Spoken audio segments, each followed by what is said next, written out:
Bonjour et bienvenue à cette session ISFAR sur les terrains particuliers en anesthésie obstétricale.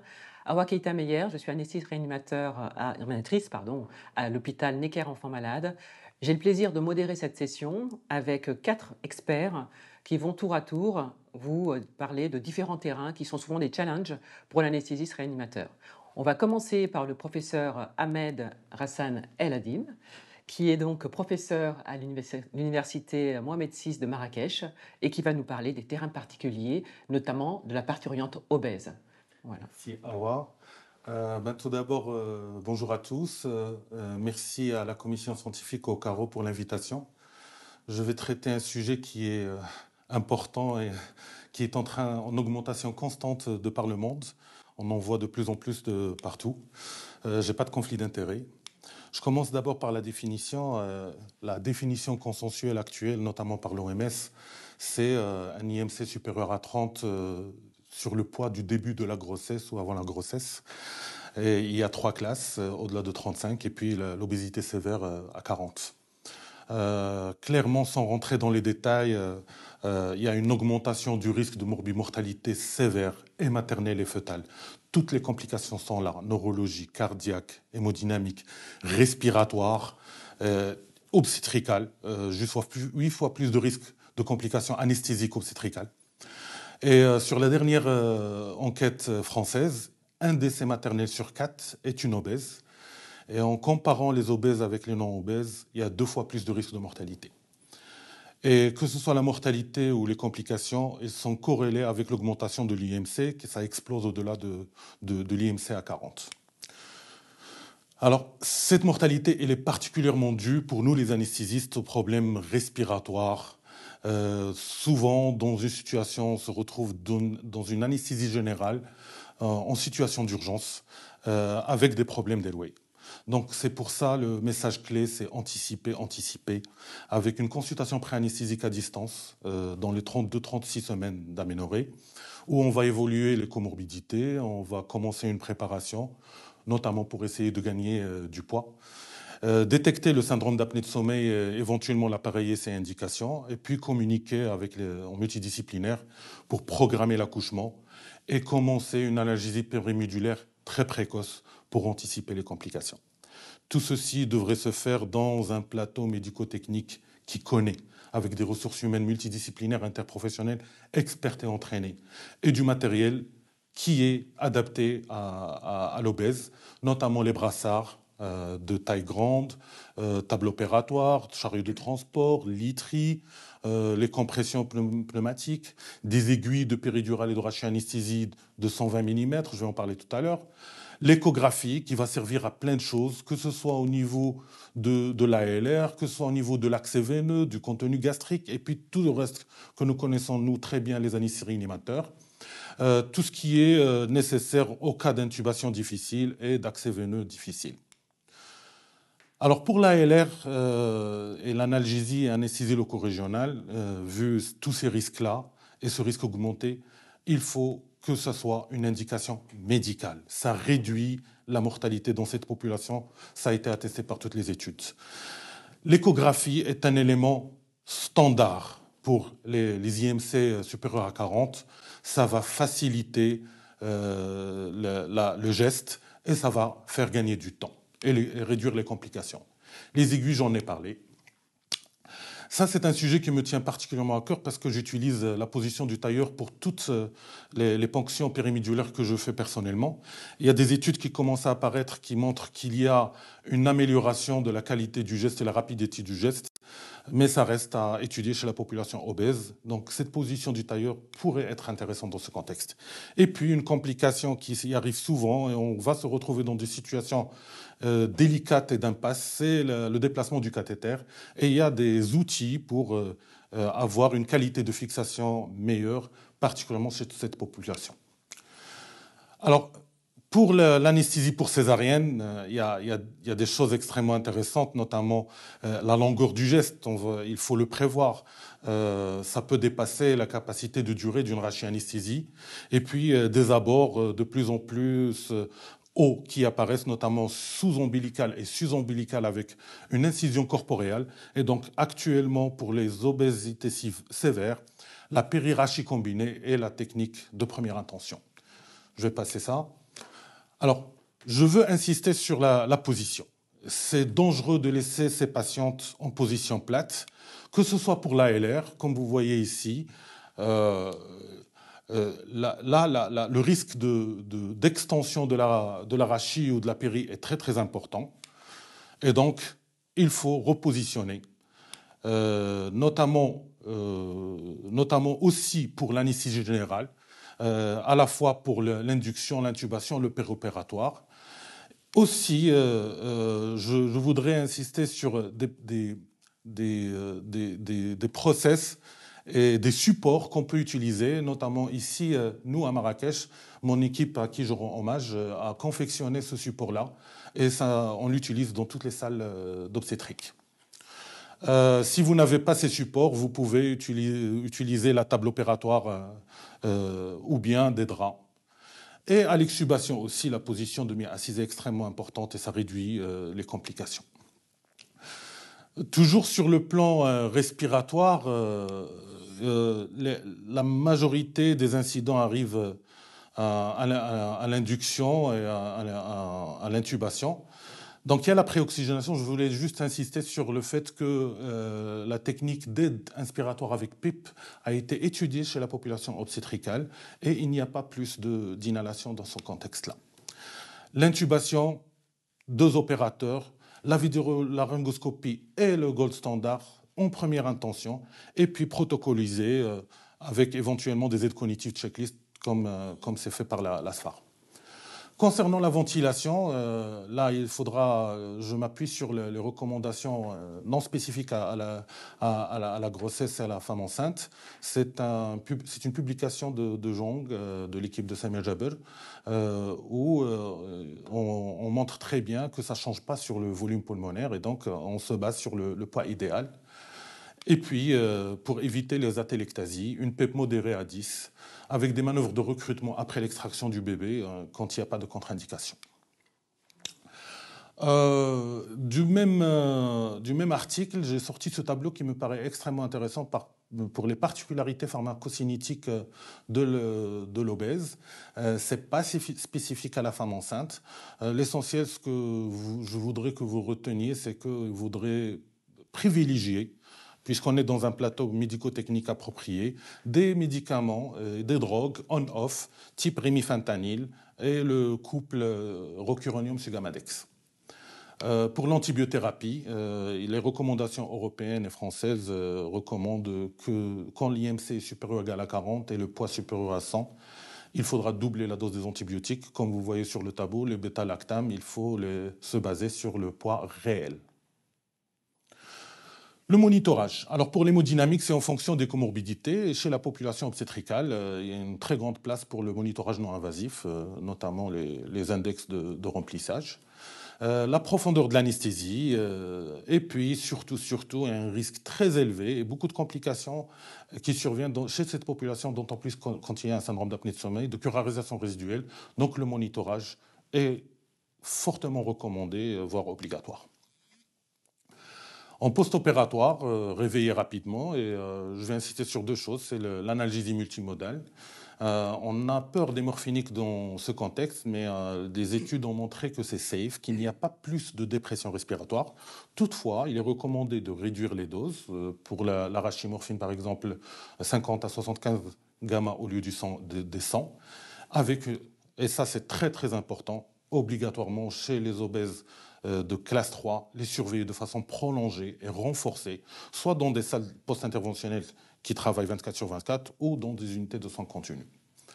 Pour la thrombophylaxie, le risque aussi il est augmenté et donc il est recommandé par Européens et Français de doubler les doses de thrombophylaxie au-delà d'un IMC à 40. Bien sûr, tout ça, ça doit s'inscrire dans un contexte de réhabilitation améliorée, notamment ces consensus d'obstétrique. Ça va du préopératoire, loin dans le préopératoire ou le prépartum, jusqu'au postpartum, et c'est un travail multidisciplinaire et d'équipe. ça se reproduit. C'est dans ma slide de conclusion où je vous laisse lire les points clés que je retiens à partir de cette présentation et je remercie beaucoup. Merci beaucoup, Ahmed. On va avoir un peu de temps d'échange puisque voilà, on est dans les temps en termes de la présentation. Donc tu nous l'as montré, hein, c'est un vrai défi pour l'anesthésiste réanimateur. Tu as beaucoup insisté sur les aspects de voie aérienne. Et donc, est-ce que tu peux nous repréciser comment faire au mieux pour prévenir les difficultés d'intubation d'une part, les désaturations et toute la prise en charge péri-intubation, donc l'oxygénation péri, aussi bien que ce soit la préoxygénation que l'oxygénation apnéique. Ouais. Est-ce que tu as des choses à recommander pour se mettre dans les meilleures conditions? Physiologiquement, on sait très bien qu'il y a l'utérus gravide, donc la capacité résiduelle fonctionnelle est réduite, encore plus avec l'obésité, donc la rapidité d'hypoxie est extrêmement importante. Le risque d'inhalation, il est là, il est majoré. Donc j'en ai pas parlé dans la présentation, tout ce qui est acidité, préparé par rapport à ça. Utiliser l'échographie largement pour évaluer le contenu gastrique. Mettre la position, soit le support, soit la table cassée. Actuellement, tout le monde, je pense, il utilise le circuit de respirateur sans ventilation manuelle. On fait notre induction en pré-oxygène avec de l'aide inspiratoire, une pipe minimum de 7 dans ce contexte-là. Une fois l'apnée est là, on va intuber avec une vidéolaryngoscope, avec quelqu'un le plus expert. C'est pas le plus âgé, c'est le plus expert qui va le faire. Et moi, je prépare toujours un masque laryngé double chenal, juste à côté au cas où. Ouais. Et je ne ventile pas la main. On ne ventile pas. Je pense. Effectivement, tu as peut-être raison de préciser, mais il y a quelques études qui ont montré que si on limitait la pression d'insufflation, alors c'était pas sur le terrain de l'obésité, hein, effectivement, c'était sur des patientes à bas risque, on pouvait améliorer l'oxygénation avec une ventilation manuelle, mais en mettant la pression à 20 cm d'eau maximum. Donc pour se mettre là aussi, améliorer les réserves en cas d'intubation difficile. Oui. Tu as parlé de l'échographie gastrique, mais je crois que chez les super obèses, il y a une échographie qui est importante aussi, c'est l'échographie trachéale. Parce que si on a des difficultés d'intubation, il faut absolument repérer le bon endroit pour pratiquer une trachéotomie d'urgence au cas où. Voilà. On ne puisse pas ventiler. Voilà. Donc ça fait partie des recommandations anglaises. Je ne sais pas si ça fait partie des recommandations françaises, je ne crois pas encore. Pas encore. Mais ça fait partie des recommandations anglaises. Donc c'est un double intérêt de l'échographie.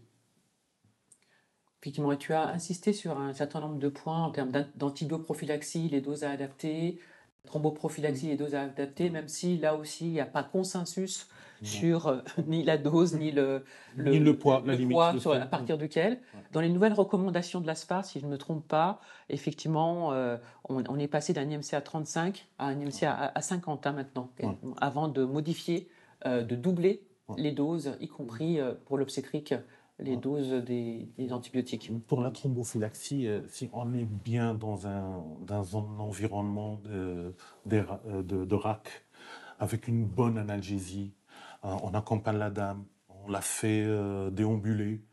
Je pense que c'est beaucoup plus important tout ça par rapport à la pharmaco, aux médicaments. Mais c'est les recommandations, bien sûr, il faut les respecter. Il y a peut-être une situation qui est un peu aussi compliquée, c'est la révision utérine en urgence chez quelqu'un qui n'a pas eu de péridurale et qui est, voilà, l'arachide, c'est un peu compliqué pour des raisons X ou Y. Et chaque fois, on se pose la question, est-ce qu'on essaye de la faire en ventilation spontanée ou est-ce qu'on essaye de l'intuber, mais dans pas très bonnes conditions parce qu'on est dans un box et on n'est pas au bloc opératoire. C'est toujours une décision, ça qui est difficile à prendre, je trouve. Je ne sais pas si tu as des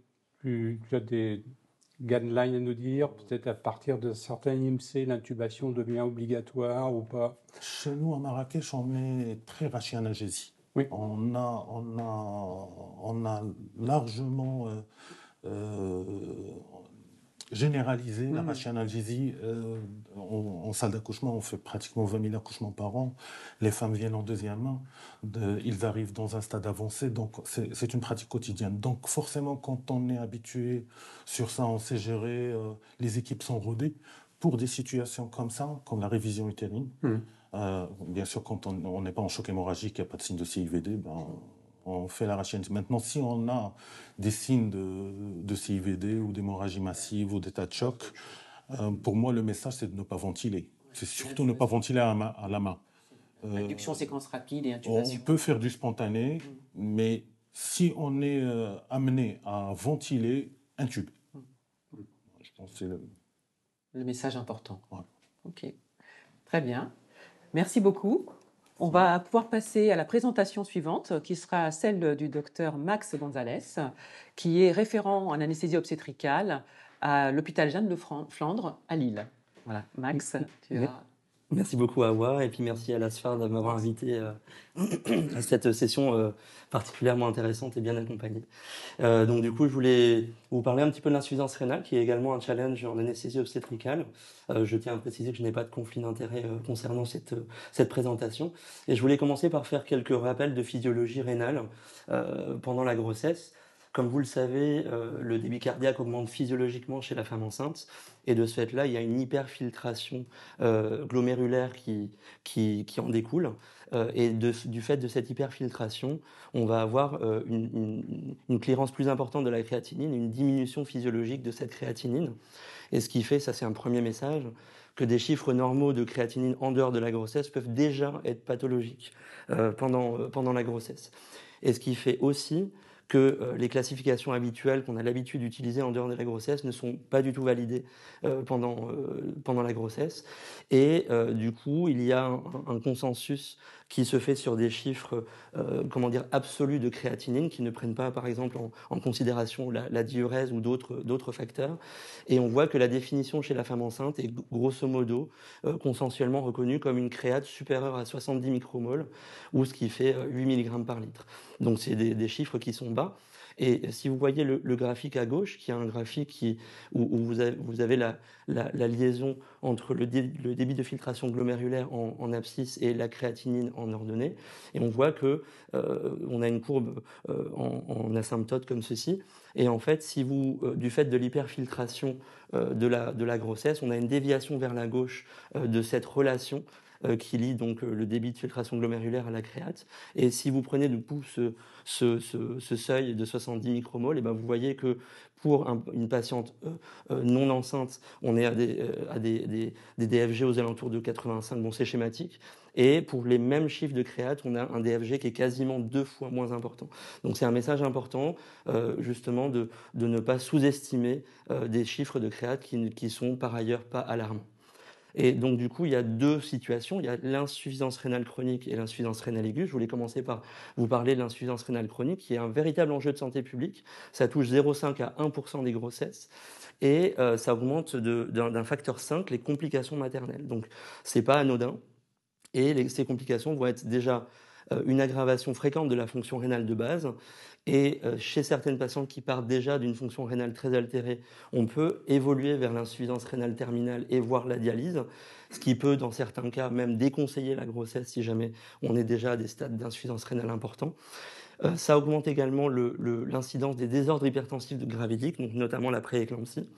Et ça va également aggraver les perturbations physiologiques liées à la grossesse, notamment le risque infectieux, donc forcément plus de risque de pyélonéphrite et plus de risque d'insuffisance rénale liée à la pyélonéphrite également. Ça va augmenter le risque d'anémie. Souvent, ces patientes-là sont sous EPO, en plus de toutes les supplémentations carentielles pendant la grossesse. Et c'est très important parce que si jamais ces patientes sont très anémiées, ça augmente le risque transfusionnel et ces transfusions peuvent mettre en péril, entre guillemets, un futur projet de greffe. Et donc c'est important d'éviter au maximum la transfusion chez ces patientes-là. Et ça va également augmenter la protéinurie physiologique, ce qui peut poser problème parfois pour faire le distinguo entre la prééclampsie et le diagnostic d'une dégradation de l'insuffisance rénale préexistante. Et ça augmente également les complications fétales et néonatales d'un facteur 2, donc c'est pas du tout négligeable. Alors, il y a les insuffisances rénales chroniques qui sont parfois dialysées et transplantés. Et donc, je voulais vous toucher 2 mots effectivement de ces 2 situations. Les patientes dialysées, notamment les patientes qui ont une diurèse, qui n'ont plus de diurèse conservée, vont avoir pas mal de ce qu'on appelle de déplétion lors des séances de dialyse.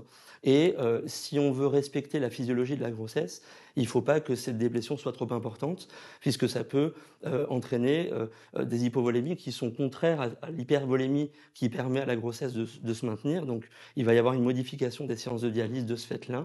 Et bien sûr, comme vous le savez, il y a souvent des variations tensionnelles importantes, et comme il ne faut pas qu'il y ait de diminution trop importante du débit utéroplacentaire, il faut fortement éviter l'hypotension, ce qui nécessite souvent de monitorer le bébé à partir du seuil de viabilité.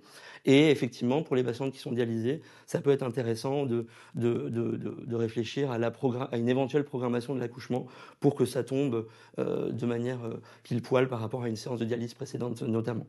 Et les patientes transplantées, finalement, nous posent souvent assez peu de problèmes, parce que c'est des patientes qui, finalement, ne dégradent pas leur fonction rénale. Et comme les protocoles actuellement d'immunosuppression sont assez codifiés, on a assez peu de rejets qui sont décrits pendant la grossesse. Donc, finalement, c'est une des patientes assez standard pour nous dans la pratique quotidienne. Alors, l'insuffisance rénale chronique va forcément nous intéresser sur le plan anesthésique, puisqu'il va y avoir des variations, notamment lorsque vous allez faire des anesthésies générales. Alors, il y a une diminution de la vidange gastrique, donc ça, théoriquement, ça augmente le risque d'inhalation. Et comme vous le savez, il peut y avoir une hypercalémie, et si cette hypercalémie est importante, ou si par exemple la patiente débarque et vous ne connaissez pas sa calémie, ça peut être pas mal d'éviter d'utiliser du succinylmétonium.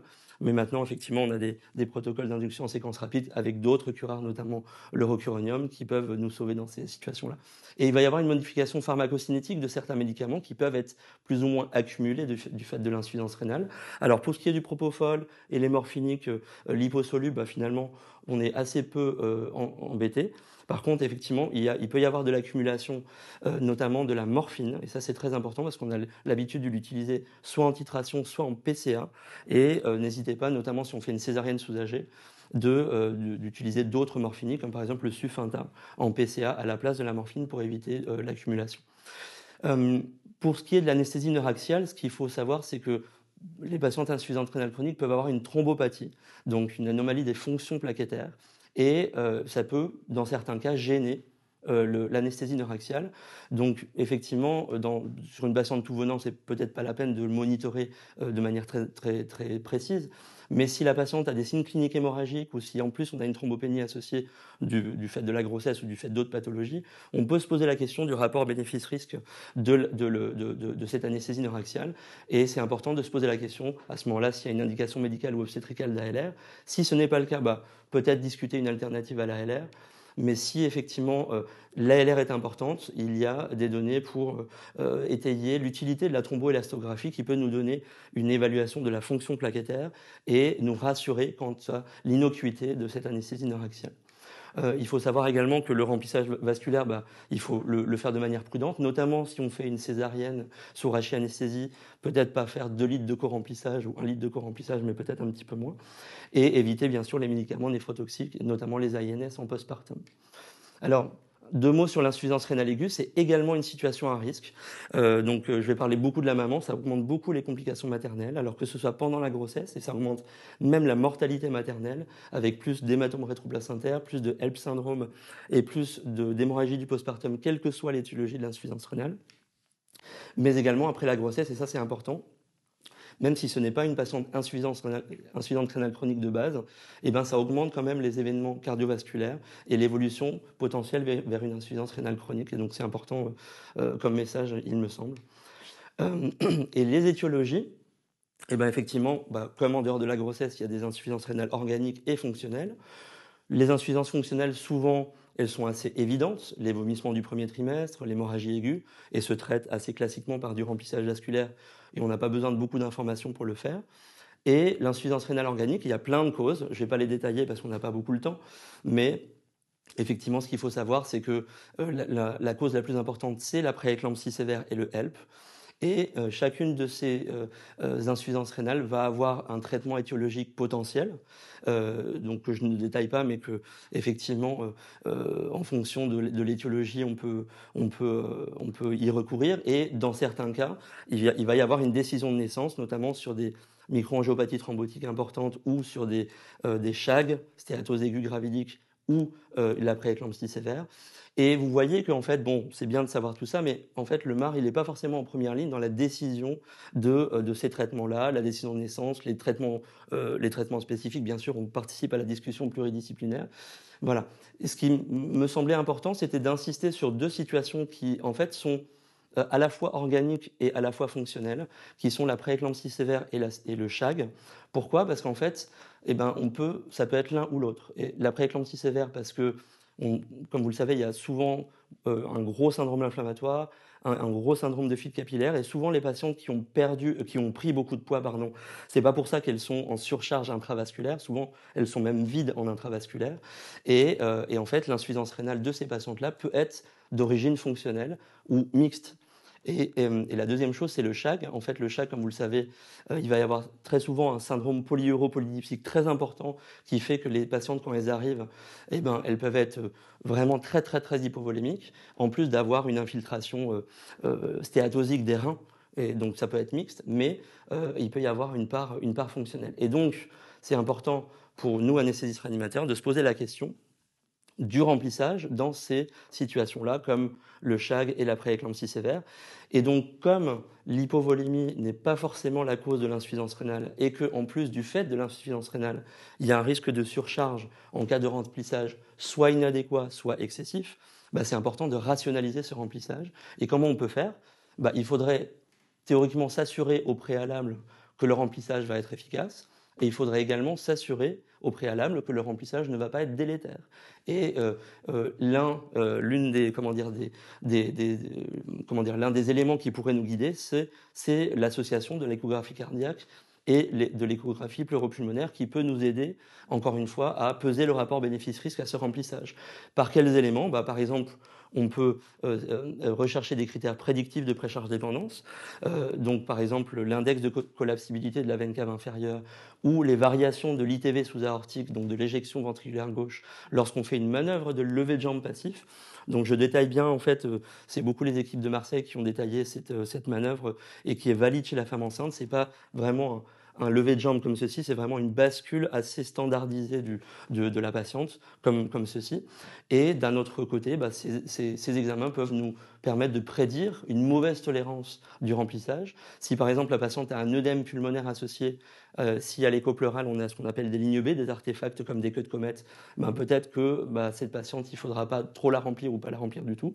Et si l'échographie cardiaque nous dit qu'il y a des pressions de remplissage élevées, c'est prédictif aussi d'une mauvaise tolérance au remplissage. Et donc ça peut nous aider à décider. Voilà un petit peu ce que je voulais vous dire. Donc en conclusion, les messages principaux pour aujourd'hui, c'est que la créatinine est physiologiquement plus basse pendant la grossesse et qu'on peut être faussement rassuré par des chiffres habituellement normaux en dehors de la grossesse, que l'insuffisance rénale chronique est souvent aggravée par la grossesse et qu'elle s'accompagne très souvent de complications maternelles, notamment les pathologies hypertensives, et qu'il y a des anomalies spécifiques à connaître pour sécuriser la prise en charge d'anesthésie, on en a parlé, notamment sur le plan pharmacologique.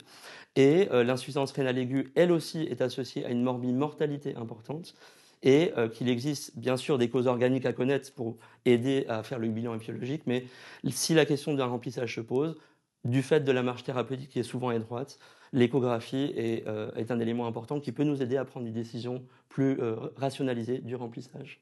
Merci beaucoup. Merci beaucoup, Max, pour cette présentation très claire. Donc, tu nous as bien fait le distinguo entre les deux cas de figure, l'insuffisance rénale chronique, l'insuffisance rénale aiguë. Pour les patientes qui ont une insuffisance chronique avec dialyse, peut-être que celles-ci, elles sont mieux prises en charge dans des centres spécialisés, experts, où on est plus souvent finalement confronté aux insuffisances rénales aiguës, avec toutes les pathologies de la grossesse qui peuvent nous conduire à cette situation. Et tu as insisté sur l'évaluation de la volémie, notamment grâce à l'échographie.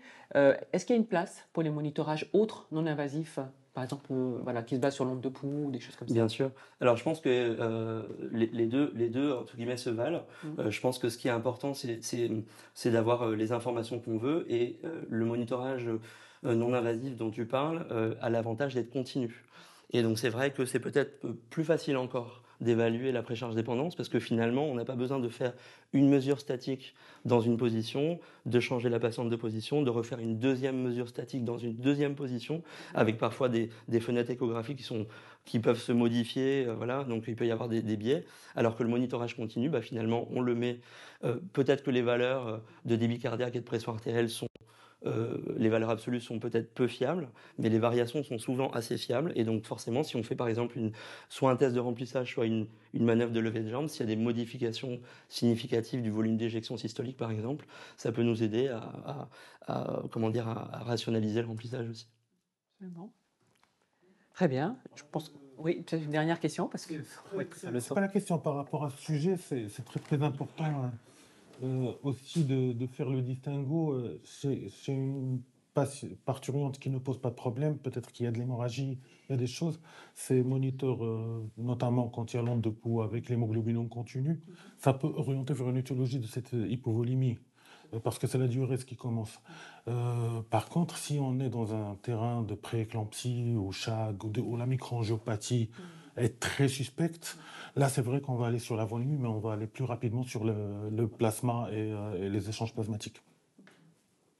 Merci pour ce complément. On va laisser la parole à Marie Bruyère, donc, qui est anesthésiste réanimatrice à l'hôpital Bicêtre et qui est référente en obstétrique et qui va nous parler de la patiente cardiopathe. Merci beaucoup, Awa. Merci à la SFAR de m'avoir proposé de faire parler 10 minutes sur la patiente cardiopathe. Il n'y a pas de conflit d'intérêt. C'est important, c'est intéressant parce que c'est la première cause de mortalité maternelle en France dans le dernier triennum 2013-2015. 36 décès, ça fait, si on lit sur 3 ans, une mort maternelle par mois d'origine cardiovasculaire et 150 000 femmes porteuses d'une maladie cardiovasculaire en âge de procréer en France avec les progrès de la chirurgie dans l'enfance. Je ne vais pas spoiler le prochain rapport de mortalité maternelle qui va sortir bientôt, mais on reste un peu dans ces ranges de facteurs, dans les 2 premiers, on va dire, causes de mort maternelle, ce sont toujours les maladies cardiovasculaires. Alors, à chaque diapo, j'ai mis en bas un petit carré gras, là, pour essayer de donner un message clé par diapo. Ce premier message, là, c'est pour insister sur le fait que quand on parle de maladies cardiovasculaires, il y a bien sûr les cardiopathies, mais il y a également toutes les pathologies vasculaires. Et là, c'est une étude française qui a repris toutes les triennums sur 9 ans des décès par maladie cardiovasculaire. Et ils ont retrouvé d'une part 78 décès sur 103 qui étaient de cause cardiaque, avec ça peut être la cardiopathie obstructive, des maladies valvulaires, etc. Et 2 pathologies vasculaires qui sont la rupture de l'aorte, qu'on retrouve assez fréquemment, c'est la plus fréquente, et la rupture, et ça c'est mal connu, de l'anévrisme de l'artère splénique, c'est le petit dessin qui est en bas.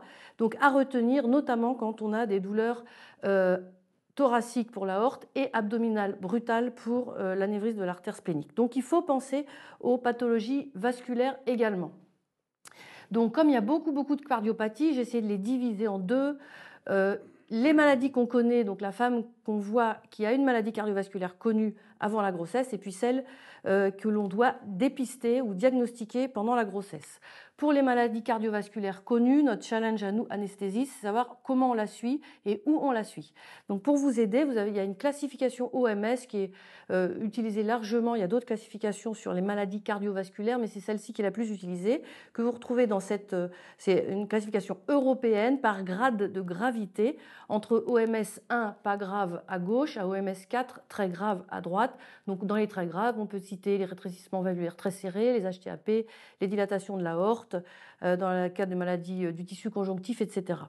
Donc quand vous voyez la patiente en consultation, vous pouvez la grader.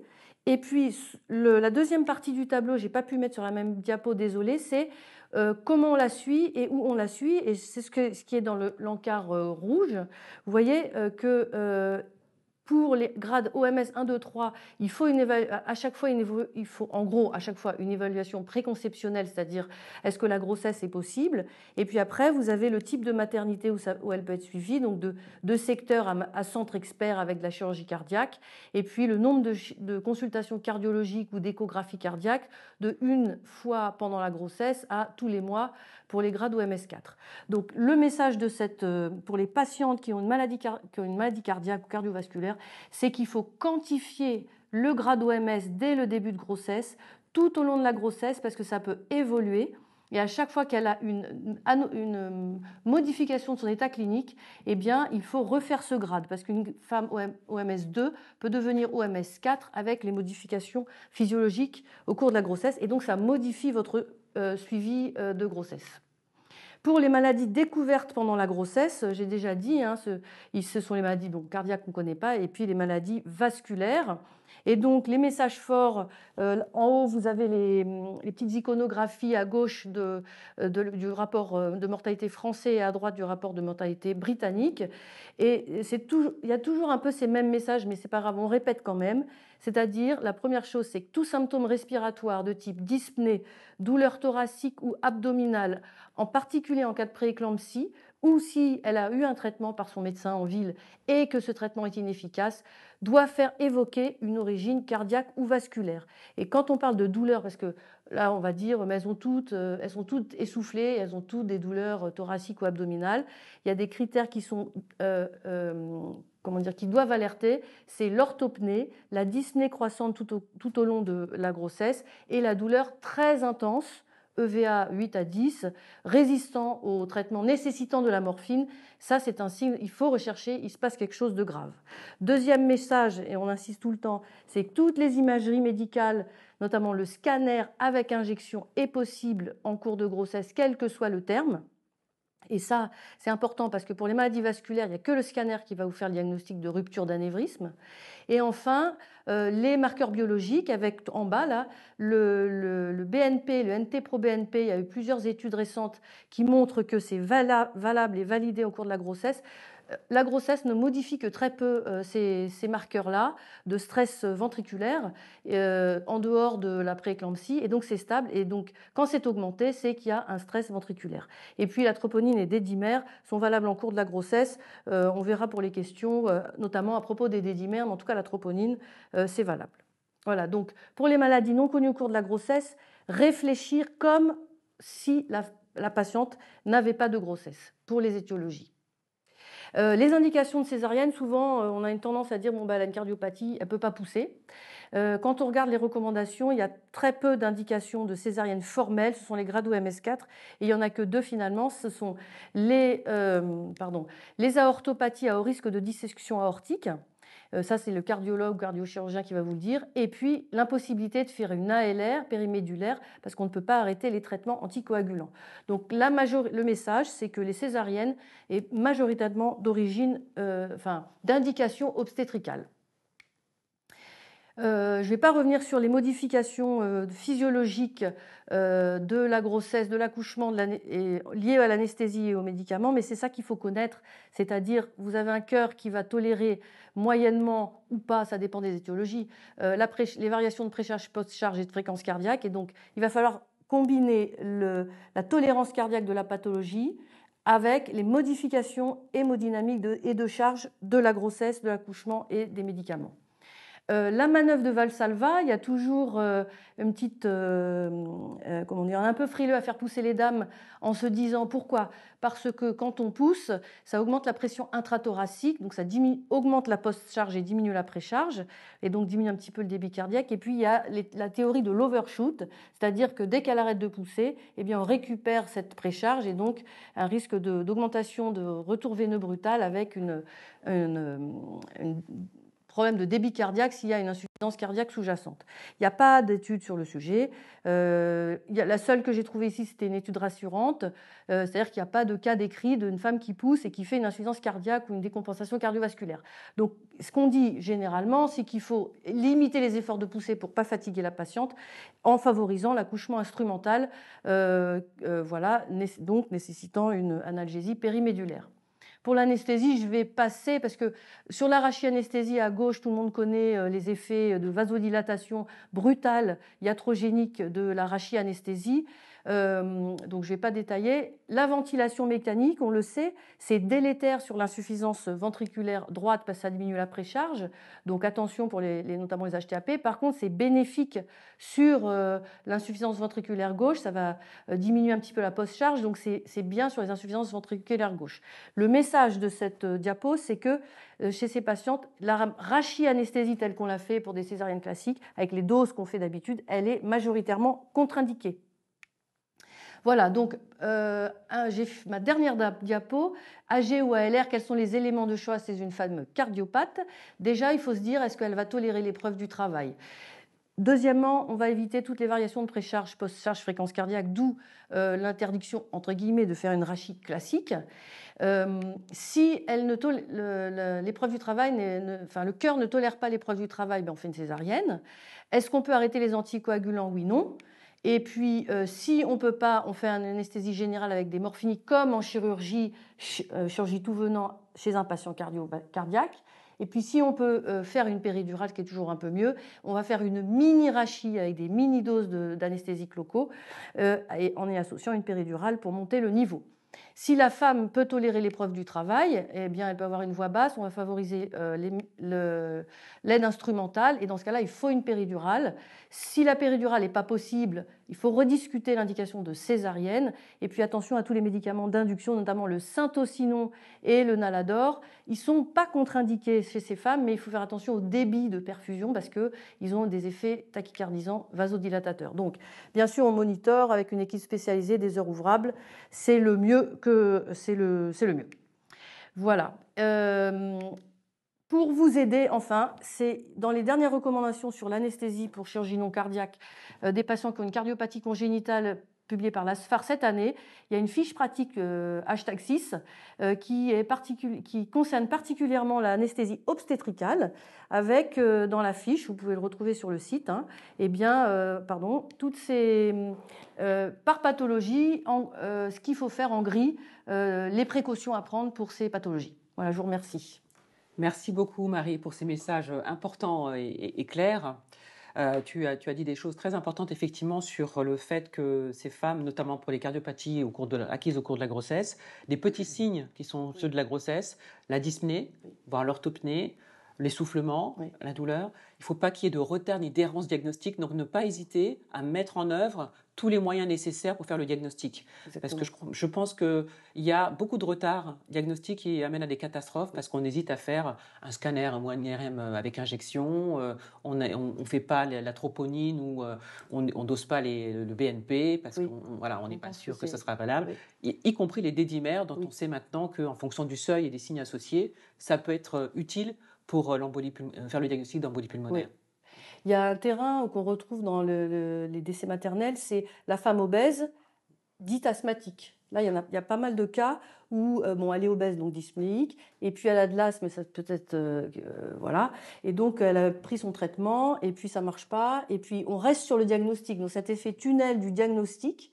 Donc ce qu'on dit souvent, c'est qu'il faut évoquer à chaque fois qu'il y a un symptôme au moins 3 diagnostics.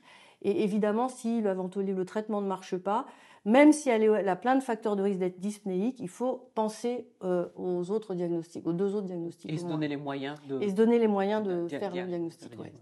BNP, c'est facile. BNP, c'est hyper facile, le BNP, oui.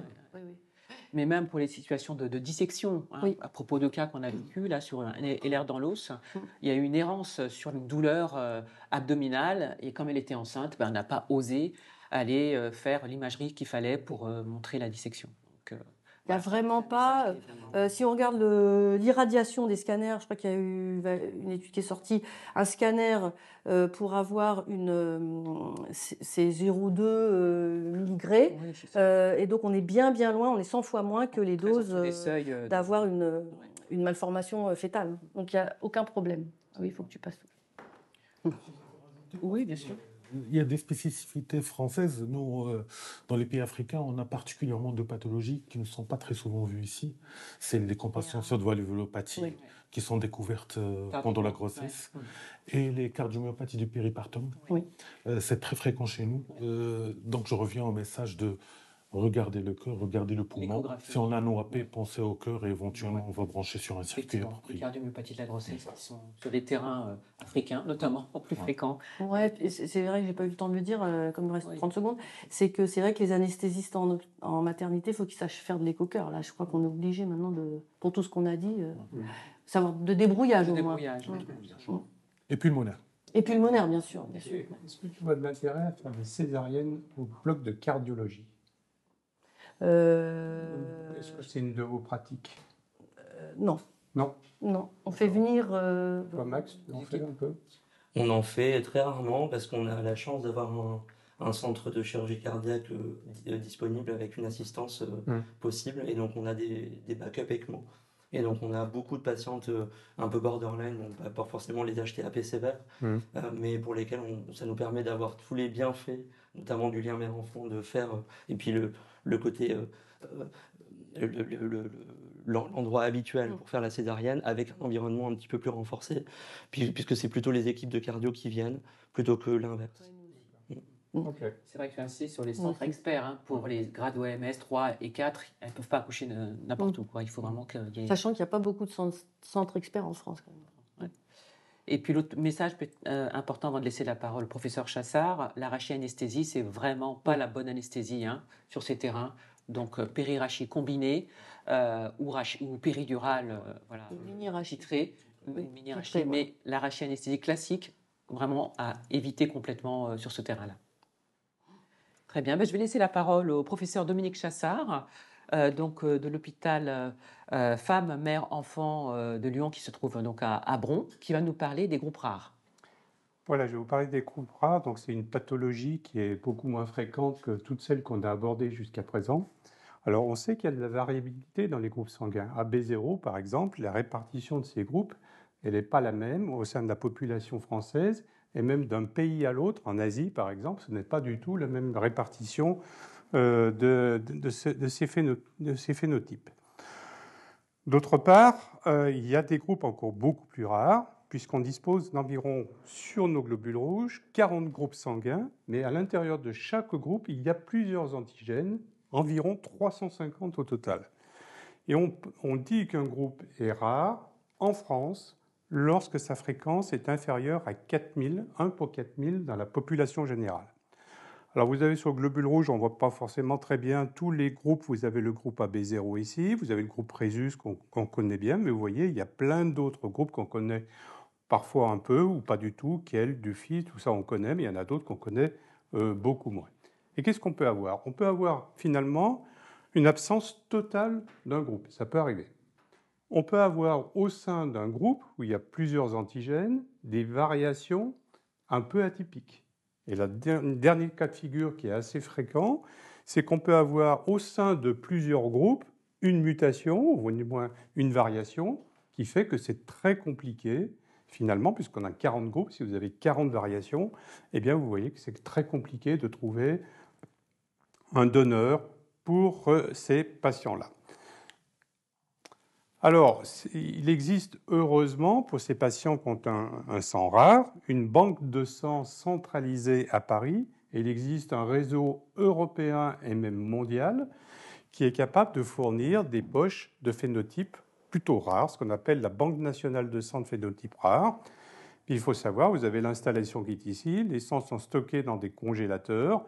Il y a donc un temps de décongélation qui est d'environ 2 heures. Et une fois que le sang est décongelé, à l'heure actuelle, avec les procédés actuels, alors ils ont encore quelques vieilles poches, mais on peut garder ces poches pendant environ 7 jours. Ensuite, il faut transporter ces poches. Quand on est à Paris intramuros, ça va assez vite. Mais vous imaginez, si vous êtes au fond du Cantal, ça va devenir compliqué d'obtenir une poche. Il va falloir plusieurs heures avant de pouvoir disposer de cette poche. Donc, on risque d'être un petit peu en retard, en tout cas, au moment de l'urgence, et peut-être que ce procédé a plus d'intérêt pour ceux qui sont éloignés pour la prise en charge en post-opératoire. Alors en obstétrique, pourquoi c'est une problématique? Et vous savez qu'il y a environ 10% d'hémorragie du postpartum et qu'en environ 2%, eh bien, ce sont des HPP graves qui vont presque nécessairement nécessiter une transfusion. Ces HPP sont imprévisibles. C'est le propre du terrain de l'obstétrique. On ne peut pas programmer les urgences. Il y a beaucoup de femmes qui se présentent avec une anémie en fin de grossesse qui n'ont pas été traitées de manière correcte. Et comme je l'ai dit, les maternités, la plupart des maternités sont éloignées de la banque centrale. Alors comment faut-il s'organiser lorsque vous découvrez avec souvent les obstétriciens et l'établissement du sang français que vous avez une patiente à un groupe rare? La première chose, vous allez rechercher dans la fratrie très proche, c'est-à-dire les frères, les sœurs, les parents éventuellement, les cousins, quelqu'un qui soit compatible. Si on ne trouve pas, on va un peu plus loin, on recherche dans la région de proximité s'il n'existe pas des donneurs éventuellement compatibles, et puis après on s'adresse à la banque de sang pour savoir si effectivement ce groupage est disponible. Il nous est arrivé une fois d'avoir trouvé un donneur qui était pour Lyon, domicilié en Pologne. Donc vous voyez un petit peu la difficulté. Donc ce qu'il faut, c'est optimiser à tout prix le taux d'hémoglobine. Donc on vise 130, 140 pour éviter évidemment de se retrouver dans des taux d'hémoglobine un peu trop hauts et d'avoir un risque de thrombose. Il est possible d'administrer de l'OPO avec du fer sérique évidemment pour obtenir ce chiffre aux alentours de 120-140 grammes par litre si possible. Et on peut envisager, ce qui n'est pas toujours très facile, une autotransfusion différée. Pourquoi? On le verra, parce qu'il faut plusieurs semaines pour l'organiser. Retenez qu'il faut au moins 5 semaines pour obtenir 2 CGR, donc ce n'est pas beaucoup, uniquement 2 CGR. Et on doit faire ces prélèvements dans un milieu, dans un site qui, en même temps, prélève les CGR et d'autre part, surveille le rythme cardiaque fœtal parce qu'il peut y avoir des anomalies du rythme cardiaque fœtal pendant le prélèvement. Ensuite, en péropératoire, eh bien, il faut absolument récupérer le plus possible tous les épanchements sanguins. Donc, vous avez différentes machines à votre disposition. Il faut assurer une bonne oxygénation, parce que s'il n'y a pas trop d'hématie, eh bien, il faut qu'elle soit bien oxygénée. Et évidemment, utiliser l'acide tranexamique pour prévenir le plus possible une extension de l'hémorragie et le moniteur de la coagulation, là aussi, pour bien adapter les différentes thérapies. Dans l'avenir, on espère avoir du sang artificiel. Ça avance beaucoup dans ce domaine-là depuis quelques années, donc ce n'est pas une utopie. Sans doute on aura ces produits. Et comme je l'ai dit, ces patientes-là, elles ont beaucoup d'anticorps circulants, donc ce n'est pas nécessairement des femmes à surtransfuser. Attention, on peut se contenter, c'est un peu comme chez les témoins de Jéhovah, on peut tolérer 6 grammes, 8 grammes, c'est parfaitement raisonnable, à condition de bien oxygéner les patientes pour éviter toute transfusion qui, de nouveau, va nous enfoncer dans un processus de formation d'anticorps et de plus en plus de difficultés de trouver du sang. Alors, il faut toujours envisager la transfusion incompatible, surtout comme nous ou d'autres qui sont en région loin de ces centres de la Banque centrale du sang des groupes rares. Et il faut en parler absolument aux patients. Donc nous, on fait une information, on a une feuille dédiée qu'elles doivent signer où tout est expliqué. Et donc, si on se trouve devant une hémorragie aiguë et qu'on n'a pas de sang à disposition, eh bien, on va transfuser, bien sûr, avec le sang le plus compatible possible, sous couvert d'un traitement qui associe donc des tégélines et des corticoïdes, tout en surveillant, bien évidemment, la fonction rénale. Donc, c'est un risque. Il faut savoir que aussi, plus on transfuse, au bout de certains temps, eh bien, plus on a lavé un petit peu les anticorps du patient. Et donc, on arrive à un système de saturation. Donc, surtout, l'information est absolument essentielle. Et je vous donne ici un petit exemple de ce qu'on a pu faire. Donc, sur 5 semaines, à partir de la 30e semaine, on s'est intéressé à faire remonter le taux d'hémoglobine qui était un petit peu limite avec de l'EPO. Et ici, on a du vénofer, mais vous pouvez faire du fer inject, bien évidemment. Et vous voyez ensuite les prélèvements qui sont faits 3 semaines plus tard, de nouveau de l'EPO, de nouveau du fer, et un nouveau prélèvement juste avant une césarienne. Là, c'était une indication obstétricale qui avait été posée par nos collègues obstétriciens. Donc retenez 5 semaines au minimum et 2 poches seulement. Donc on se trouve parfois dans des situations, je dirais, assez anxiogènes avec ces patients-là quand on se trouve en périphérie. On a eu 3 patientes jusqu'à présent avec des coupes rares. On n'a eu heureusement aucune hémorragie. Voilà, il faut donc surtout anticiper la recherche de parents à proximité, surtout quand on est éloigné, et puis toujours avoir ces protocoles de transfusion incompatibles en ayant bien prévenu les patientes. Merci beaucoup, Dominique, pour ces messages importants, pour des cas qui, finalement, avec le brassage des populations, deviennent moins rares que ça, notamment en région parisienne, où on a quand même régulièrement des patientes avec des phénotypes et des groupes compliqués. Les 2 grosses populations qui ont des groupages rares, ce sont les populations d'origine africaine et les populations des Caraïbes. Voilà, c'est là où il y a le plus de groupes rares. Et donc, c'est vrai qu'il faut y penser. Elles sont très souvent en plus atteintes de drépanocytose, donc il y a eu des transfusions multiples. Elles ont développé des anticorps de plus en plus, et c'est de plus en plus compliqué, vous le savez, de transfuser ces patientes-là. Et on arrive dans des situations de groupes rares chez les drépanocytoses du fait des transfusions répétées. Alors il y a la génétique maintenant qui va peut-être aider, mais pour l'instant, c'est toujours un sujet chez ces patientes-là. Alors, c'est vrai que pour ces patientes avec des groupes rares ou des patients, il faut les inciter aussi à aller donner leur sang. Et ça, c'est des messages qu'on a du mal parfois à faire passer. Insister vraiment pour qu'elles aillent donner leur sang, pour qu'il soit stocké dans cette fameuse banque des groupes sanguins rares. Et le sang peut être congelé sur du très long terme. Et donc, ça permet, parce que parfois on les revoit, ces patientes-là, 2 ans après, une grossesse suivante, et on se retrouve dans la même situation. Et malheureusement, elles n'ont pas suivi la consigne d'aller donner leur sang une fois qu'elles étaient à distance du postpartum. Oui, il faut y penser. En plus, quand elles ont des chirurgies programmées un peu plus tard, voilà, c'est tout l'intérêt. Voilà. Il n'y a pas elles ont une carte. Elles ont une carte. Oui, en principe. Elles sont recensées. Enfin, parce on que fait des découvertes. Elles ont, en principe, elles ont une carte de groupe rare. Oui. Voilà, elles sont identifiées. Oui. Elles sont recensées par l'EFS normalement. Voilà. Et donc l'optimisation, comme tu le dis, ça prend du temps pour qu'elles arrivent à un taux d'hémoglobine suffisant pour l'accouchement, au moins 12-13 grammes. Et donc il faut les 5 semaines, idéalement, pour les préparer. Oui, c'est ça. 5 semaines, on ne peut pas descendre en dessous. C'est impossible. Et quand on a affaire à des patientes comme ça, est-ce que pour l'accouchement, on les envoie plutôt dans les centres où il y a une embolisation voilà. Alors, il faut surtout les envoyer dans un centre où il y a un EFS performant. C'est ça la priorité. Oui. Donc, s'il y a un EFS performant, ça veut dire qu'on est dans un CHU, en gros, et qu'à côté de ça, on a tout le plateau technique, évidemment. Et donc, je crois qu'il faut vraiment, chez ces patientes-là, être très attentif aux pertes de sang. C'est-à-dire que les chirurgiens, il faut qu'ils fassent une hémostase soigneuse. Il faut qu'on fasse nous, on a toujours le cell saver, évidemment, enfin, ce type d'appareil prêt pour la récupération, l'acide tranexamique. Même si ça n'a pas donné de preuves suffisantes en préventif, on le fait quand même dans cette indication-là, puisque ça marche dans d'autres types de chirurgie parfois. Donc on considère que tant pis, pour la césarienne, on le fait quand même.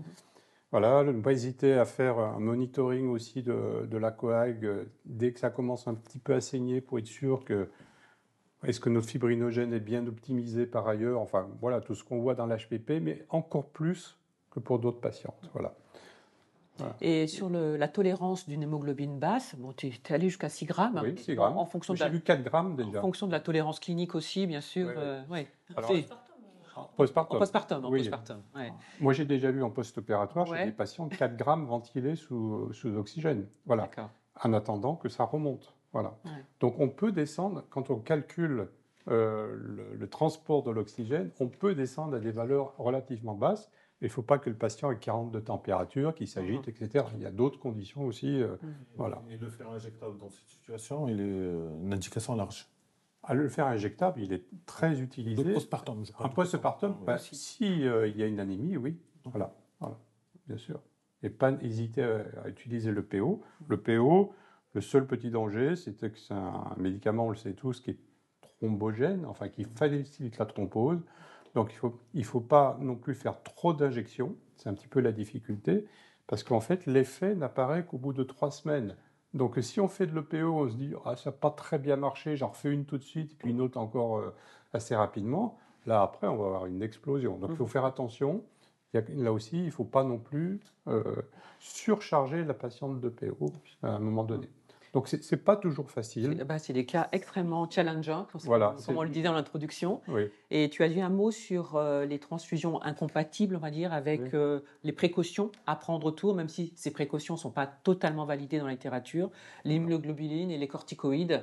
Mais c'est voilà, quand on est dans une impasse et qu'on n'a pas le choix, de temps en temps, on transfuse. C'est ça où on laisse filer la patiente. Donc c'est une balance bénéfice-risque. Mais nous, on a fait vraiment une feuille qui détaille pourquoi on fait ça. Voilà. Donc c'est important. Vous ne trouverez pas de feuille de la SFAR ou d'un autre organisme qui parle de ça. Donc là, c'est vraiment un cas particulier. Très bien. Eh bien, il me reste à vous remercier, tous les orateurs pour ces présentations. Et puis peut-être les messages vraiment importants de cette session, c'est anticipation, planification et multidisciplinarité. On vous remercie